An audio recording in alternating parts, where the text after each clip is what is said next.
Hey everybody.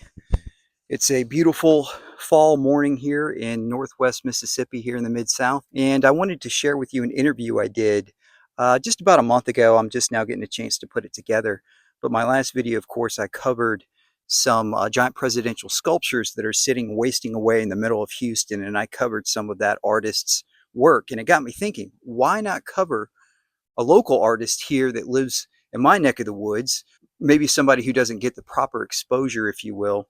And so through a family friend, I met an artist here. His name is Mr. John Davis. And I went down to a town called Abbeville, Mississippi. This is just north of Oxford, Mississippi, if you're familiar with Ole Miss University. So I went down there and I interviewed him, and he shared with me a very kind of cool sculpture, a cool work of art. And he kind of wanted to share with me the story behind it, as well as some other projects that he's worked on over the years. So here's the interview with Mr. Davis. I hope you enjoy it, and thanks for watching. I moved out here in 2017. I just bought a place out in the country. I used to live in Water Valley. I grew up in Bruce, and uh, I've always liked making things with my hands, and done a fair amount of woodworking. And I got fascinated with the concrete. Out of a seed catalog, I bought a couple of books on making concrete yard ornaments, and I kept them for a couple of years, and I read them over and over, and I got my ideas. I didn't really have a project in mind, but I studied the techniques and I loaned them to a friend of mine. And I was over at his house and he had started one. And it's like, I got to start one. I can't let my buddy get ahead of me.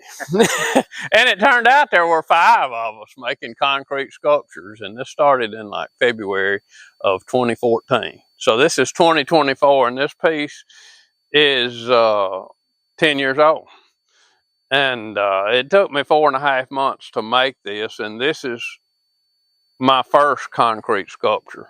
I'm just a blue collar kind of guy. I've done a lot of work with my hands and different carpentry work, steel work, and sheet metal work, heating and air conditioning. I've always worked with my hands, and I like to do things, welding, and so. Now, this particular piece of art, I'm sure people who are watching are wondering, it's beautiful.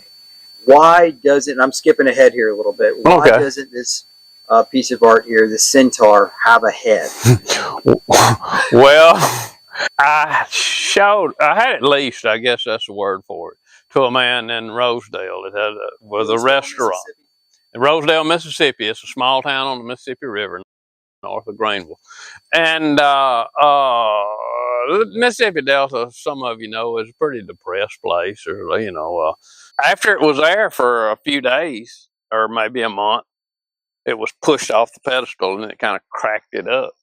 Well, back about 2 or 3 months ago, the man called me, the owner called me, and he said the head was knocked off. And so I I'm proud of my work, and I'd had so much in it that I went and got it, but the head was stolen, and it was vandalized. Uh, this piece and a couple of other pieces I've made, it seems to stir up some kind of emotions in people, and everybody's different. And it's made to where it's strong enough, you can climb up on it and sit on it. People, when I was showing it in Water Valley and Oxford, people would put their children up on it and take pictures. And so I don't know the story. I probably won't ever see the head again, so I'll make another head. So to recap here, you had leased it to the town of Rosedale, Mississippi, where it was on display. Somewhere in the town square or town? Well, it was at a major intersection of Highway 32 and Highway 1, I believe, the river highway. And I leased it to a man that owns a restaurant, and it was in front of his restaurant. Gotcha. So it was in front of the restaurant kind of as kind of a attraction to get people's attention for the restaurant. Yes. There's a famous blues musician, Robert Johnson, that he said the sold his soul to the devil at the crossroads. Yes. Well, there's about 3 towns in the Delta that claim the crossroads, and Rosedale's one of them. They told him that he didn't have any musical ability, and he hung out with some blues musicians, and he come out and he could really play and sing after a couple of years of staying in Rosedale, which was a rough river town in the Delta, and this was maybe in the 1920s. And so he inspired a lot of musicians, including the Rolling Stones. And so anyhow, anyhow, the devil may have been involved in knocking his head off. I don't know, But now, so it was vandalized intentionally. You never found the head of the centaur, and now you're in the process. You can see some of the blue material at the top there, the base of the neck. You are going to reform or remake another head for this piece of art eventually. yes, I'll make another head. And I'll probably redo the hands, because when I made this, I had never formed like a human figure, hands, uh, or an animal figure. And anyway, I didn't use any clay. I just formed it directly with concrete. I used white Portland cement over wire, and it's kind of cracked up. That was the first paying job in 10 years. I had submitted it for a couple of things, and it always got turned down. And it seemed to be a favorite with people, but I don't seem to do that good with the critics or the gatekeepers. So for whatever reason, I decided to bring it back home. This is part of my legacy. I'll be gone one day, and I didn't want to leave it out on some street corner and it'd be a pile of rubble and just be gone.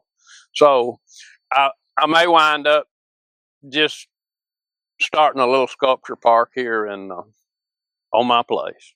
There was a lot of talk in Water Valley where I lived about creating a sculpture park, and the lot was selected, and there were several different factions that thought they were in charge, and they were arguing about being in control.